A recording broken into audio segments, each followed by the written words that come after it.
Guys, আপনাদেরকে নিয়ে যাব আমাদের বাড়ির পাশে একটি ভুট্টা ক্ষেত। তো দেখুন প্রাকৃতিক পরিবেশটা কত সুন্দর। আসুন দেখতে থাকুন। আমরা এখন যাচ্ছি।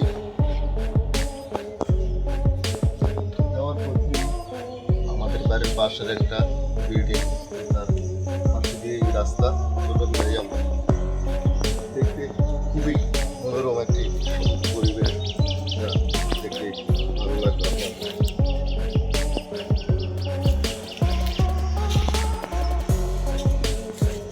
এই সেই ভুট্টা ক্ষেত যেখানে নিয়ে এসেছি আপনাদেরকে দেখানোর জন্য।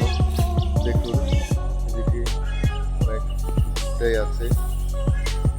প্রতি বছরেই এই ক্ষেতের মধ্যে ভুট্টা চাষ করে থাকেন কৃষকরা। তো এখন মাঠে কৃষক নেই। দেখুন এখানে কত ভালো ভালো ভুট্টা রয়েছে, যা খুবই সুন্দর। ভুট্টার সাইজ এদিকেও আছে আরো দারুণ ভালো ভালো। দারুণ এক সুন্দর দৃশ্য, প্রাকৃতিক, যা দেখলে খুবই মুগ্ধ, মনে মুগ্ধর সাথে। দেখুন এই ভুট্টা ক্ষেতের আইলটি কত বেশ মোটা এবং চওড়া, প্রায় একটা রিক্সা আসা যাওয়া করার মতো, ঠিক ততটুকুই ভুট্টি পাকা থাকে। এর পাশেই একটি ধান ক্ষেত রয়েছে। ধানগুলো অনেক দারুণ।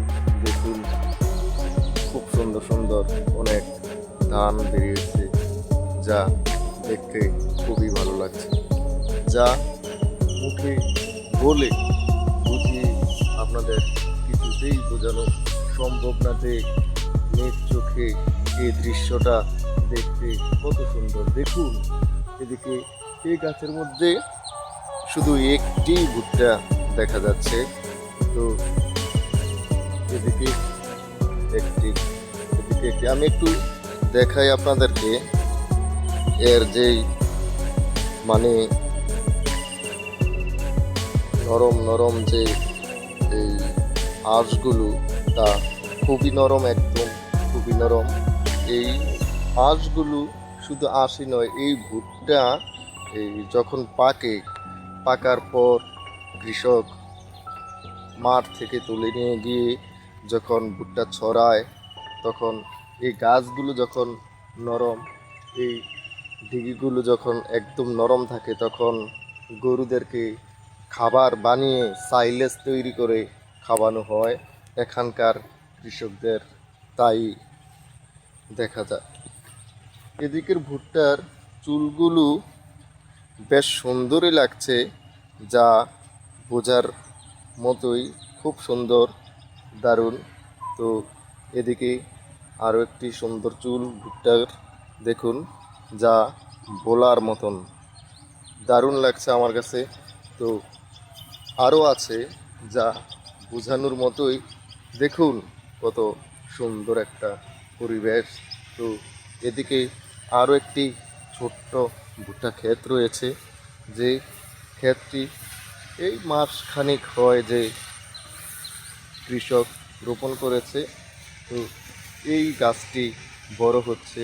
তো ওই দিকে দেখুন আরও একটি ক্ষেত রয়েছে। তো সেদিকে আর যাব না, এদিকেই দেখুন ধানের যে ডিগি, সেই ডিগিগুলো কত সুন্দর, কত সুন্দর। দেখুন, যা দেখলে মানুষের মন কেড়ে নিয়ে যেতে পারে। খুব দারুণ একটি। তো ধন্যবাদ গাইস।